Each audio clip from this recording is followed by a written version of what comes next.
When can the government legally seize your land?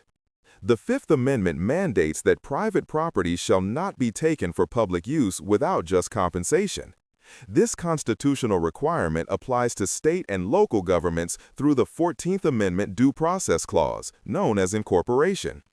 A taking is not just a direct government appropriation, which is eminent domain. It also includes a regulatory action that severely diminishes property value. Crucially, the Takings Clause is not a prohibition on the government's power to take property. It is a constitutional condition requiring compensation when that power is exercised.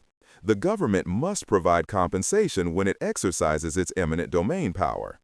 Analyzing a takings claim requires 3 steps: determining if a taking occurred, whether it was for public use, and if just compensation was provided. The requirement of public use is interpreted broadly as public purpose, encompassing legitimate public goals like economic development and blight removal, as established in Kelo versus City of New London. The government must demonstrate only a rational relationship between the taking and a conceivable public purpose. Judicial review of the public purpose determination is highly deferential to the legislature. Just compensation is defined as the fair market value of the property at the time of the taking. Fair market value is determined objectively, representing what a willing buyer would pay a willing seller in the open market. Just compensation does not include subjective losses, such as sentimental value. It also excludes consequential damages, such as moving costs or lost business profits.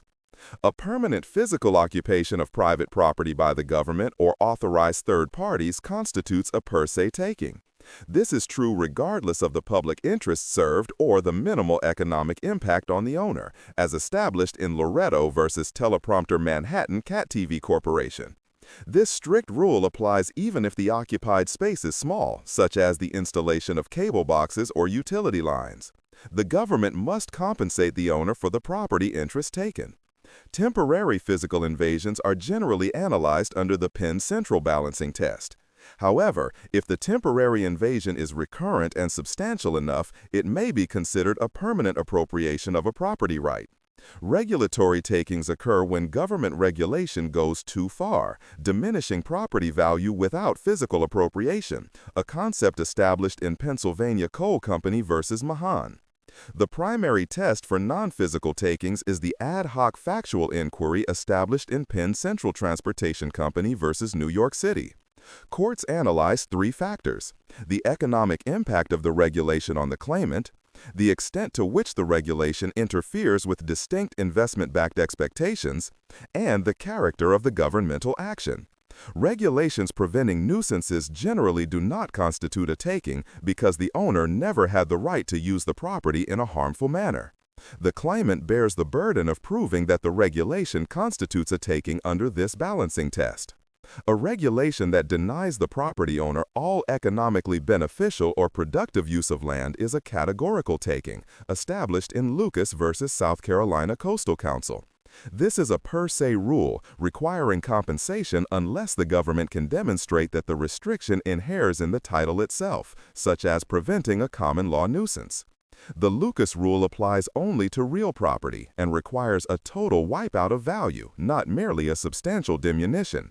If the regulation leaves any economically viable use, the court reverts to the Penn Central balancing test. The relevant parcel for determining total deprivation is the entire property interest owned by the claimant, not just the portion affected by the regulation. When a government conditions the issuance of a development permit on the owner dedicating property or paying fees, known as exactions, the condition must satisfy heightened scrutiny. First, there must be an essential nexus between the condition imposed and the legitimate state interest the regulation seeks to achieve, as required by Nollan versus California Coastal Commission. Second, the burden imposed by the condition must be roughly proportional to the projected impact of the proposed development, established in Dolan versus City of Tigard. The government bears the burden of demonstrating this rough proportionality. If either the essential nexus or rough proportionality is lacking, the exaction is an unconstitutional taking, forcing the government to either compensate the owner or withdraw the condition. If a court determines that a regulation constitutes a taking, the government must choose between compensating the owner for the period the regulation was in effect or exercising eminent domain and paying full compensation. Compensation for a temporary taking is mandatory and is measured by the fair rental value of the property during the period the regulation was enforced, established in First English Evangelical Lutheran Church versus County of Los Angeles. Moratorias on development, if excessive in duration, can constitute a temporary taking. However, normal delays in obtaining permits generally do not qualify as takings, as clarified in Tahoe Sierra Preservation Council, Incorporated versus Tahoe Regional Planning Agency. An inverse condemnation suit is initiated by the property owner seeking compensation, alleging that the government has already taken the property without formally exercising eminent domain. A federal takings claim is ripe immediately upon the government's taking of property, without requiring the property owner to first exhaust state court remedies. This standard was established in Knick versus Township of Scott, overruling the state litigation requirement of Williamson County. The property owner must still obtain a final decision from the relevant government entity regarding the application of the regulation to the property before filing suit. This finality requirement ensures the court knows the exact extent of the economic impact on the property.